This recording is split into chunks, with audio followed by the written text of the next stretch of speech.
रताळ रताळ काय करते इकडे? मम्मी काय बनवणार रताळ्याचं? मम्मीलाच विचारून बघतो. हे मम्मी, हे गुलाबजामचं पॅकेट दिसतं, ह्याचं तर गुलाबजाम बनणार. या रताळ्याचं काय करणार आहेस तू? रताळ्याचे गुलाबजाम? अरे ठीक आहे, चल बनव. तर या व्हिडिओमध्ये बघूया आपण रताळ्याचे गुलाबजाम. काय माहिती कसे बनतात. आता आपण आहे ना कढईमध्ये ना रताळे असे उकडत ठेवले, पाणी याच्या खाली आहे आणि हे फक्त अर्धे कच्चेच उकडायचे आणि हे आपण गुलाबजाम बनवायला घ्यायचे. 10-15 मिनटं आपण रताळे उकडून घेतले. उकडून झाल्यानंतर त्याची आपण साल काढले आणि मग त्या रताळ्याचे आपण किस करून टाकला.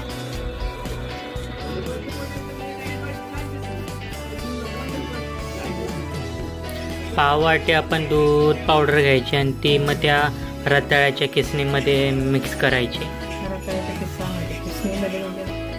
हा, रताळ्याच्या किसामध्ये दूध पावडर कमी पडली म्हणून आहे ना ह्याच्यामध्ये आपण मक्याचं पीठ टाकलेलं आहे.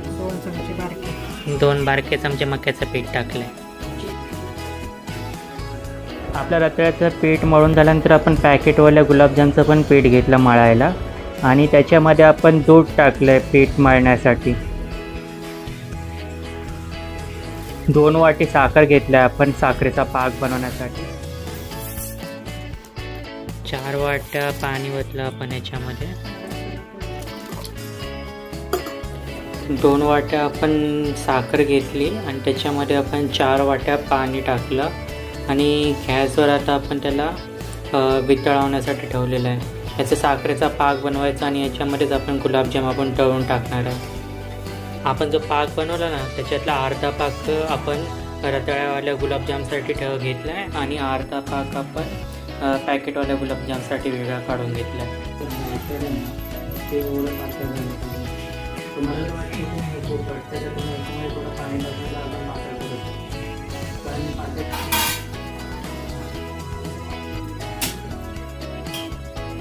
हे आपलं जे गुलाबजाम येतात तळताना आहे ना गॅस स्लो ठेवायचा आणि गुलाबजाम जेव्हा आपण टाकत असेल ना तेव्हा आपण असं हळूहळू तेल हलवत राहायचं.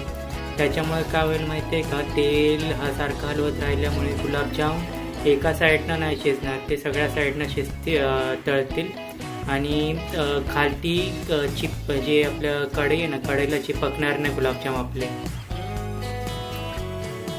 आपण जेव्हा असं स्लो गॅसवर हळूहळू तळतो ना गुलाबजाम त्याच्यामुळे काय होतं गुलाबजाम आतमधून कच्चे नाही राहत आणि ते सगळ्या साईडनं नीट तळून निघतात.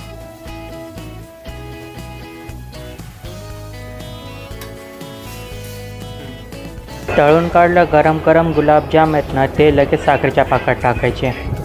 भावाला कसं वेलची वगैरे आवडत नाही म्हणून आहे ना आपलं जे रताळ्याचे गुलाबजाम आहे ना त्याच्यामध्ये त्याच्या साखरेच्या पाकामध्ये आम्ही वेलची चेचून टाकलेली आहे त्याची चव लागण्यासाठी आणि त्याच्यासाठी वेगळा पॅकेटवाला बनवला गुलाबजाम त्याच्यात वेलची टाकलेली नाही. जसं जसं साखरेचा पाक मोरत जातो ना तसं तसं आपले जे गुलाबजाम तळल्यानंतर छोटे दिसत होते ना ते मोठे दिसायला सुरू होतात. असं हलवत राहायचं.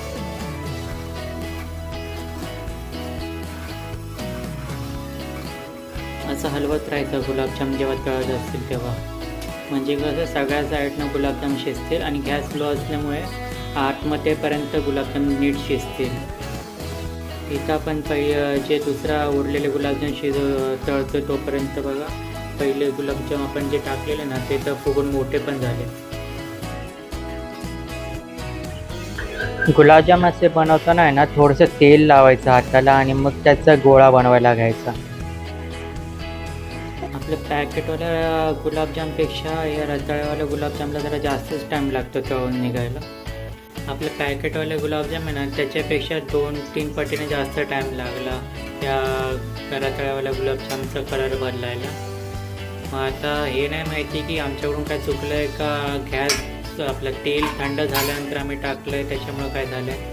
मग आता दुसऱ्या पॅचमध्ये तेल आम्ही थोडं तेल गरम ठेवू आणि त्याच्यानंतर गुलाबजामुन टाकून बघू. तर तेव्हा पण जास्त टाईम लागला तर समजून जायचं की ते रताळ्याचे गुलाबजामलाच टाईम जास्त लागतो.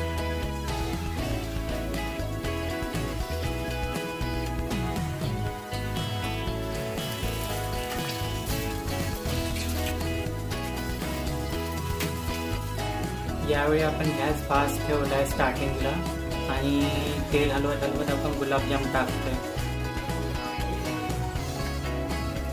ॲक्च्युली कसं आहे, गॅस फास्ट ठेवून पण करता आलं असतं, पण गॅस फास्ट ठेवला ना तर मग ते गुलाबजाम ते सुकत आहेत. त्याच्यामुळे गॅस लो ठेवूनच आपण गुलाबजाम तळून काढायचे. मग ते पॅकेटवाले असले तरी तसे आणि आपलं ते रताळ्यावाले आहेत ते जरी असले तरी तेच गणित आहे. त्याच्यामुळेच टाईम लागतो एवढा. तेलातून काढून जेव्हा रताळ्याचे गुलाबजाम आपण याच्यात टाकतो ना साखरेच्या पाकामध्ये, तर त्याला चांगला सुगंध येतो आहे. तर आपण आपले गुलाबजाम दोन्ही पण प्रकारचे गुलाबजाम बनवलेले आहेत. या साईडला आहेत आपले पॅकेटवाले गुलाबजाम आणि या साईडला आहेत आपले रताळ्याचे गुलाबजाम. तर पॅकेटवाले गुलाबजाम दिसायला पण चांगले वाटतात आणि एकदम चांगले बनलेत पण.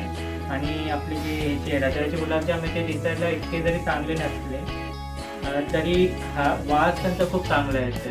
मग आता हे आपण खाऊन पाहूया. सुरुवात आपण करूया पॅकेटवाल्या गुलाबजामपासून. बघून तर वाटते पॅकेटवाले गुलाबजाम चवीला चांगले असतील, एकदम सॉफ्ट झाले. हे बघा आतमधून पण नीट शिजलेलं आहे.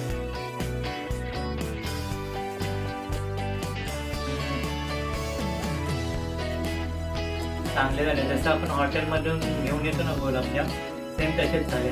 आणि पॅकेटवाले गुलाबजाम बनवायला मुश्किलीने अर्धा तास लागला. तुम्ही नक्की ट्राय करा पॅकेटवाले गुलाबजाम. आता आपण बघूया आपले रताळ्यावाले गुलाबजाम कसे झाले.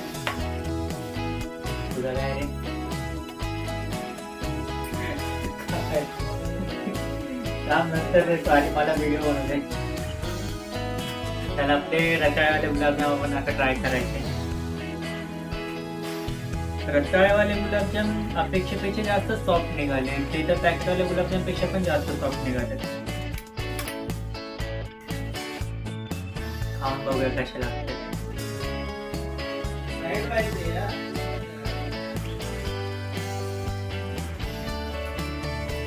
ह्याची पण चव चांगली आहे रे. मग मी वाईट नाही तिथं, तो बोललेली तर चांगली आहे, ती पण चांगली आहे. तुम्ही यानं काय करू शकता, याच्यामध्ये खावा. पप्पी नाही तुम्ही आहे ना रताळ्याच्या गुलाबजाम मध्ये ना थोडासा खवा टाकून त्याची तो अजून गोड करू शकता.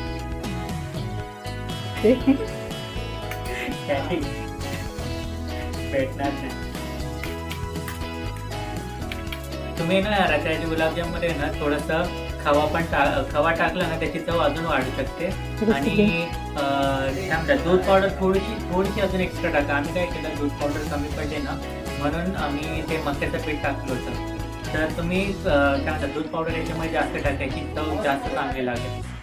तर रताळ्याचे गुलाबजाम पण चांगले लागेल. आणि बरेच लोक काय करतात ते उपवासाला पण खातात. मला लॉजिक नाही माहिती असं काय, पण तुम्ही उपवासाला पण खाऊ शकता. तर आजच्या व्हिडिओ पुरतं एवढंच. हे गुलाबजाम खाऊन असं काय म्हणतात, तेरे को बराबर होता नहीं क्या बोलने को. चले एक काम कर, 200 रुपये दे और 50 रुपये काट ओव्हर ऍक्टिंग के. नक्कीच ट्राय करा तुम्ही पण. तर आजच्या व्हिडिओ पुरतं एवढंच. भेटूया आपण पुढच्या व्हिडिओमध्ये. असंच काहीतरी नवीन नवीन गोष्टी ट्राय करत राहूया आणि स्वतःची काळजी घ्या आणि नवीन नवीन गोष्टी नवीन नवीन उत्पादन करत राहा. भेटूया पुढच्या व्हिडिओमध्ये. Hello, ta-ta, bye bye. हे कॅन्डी ये.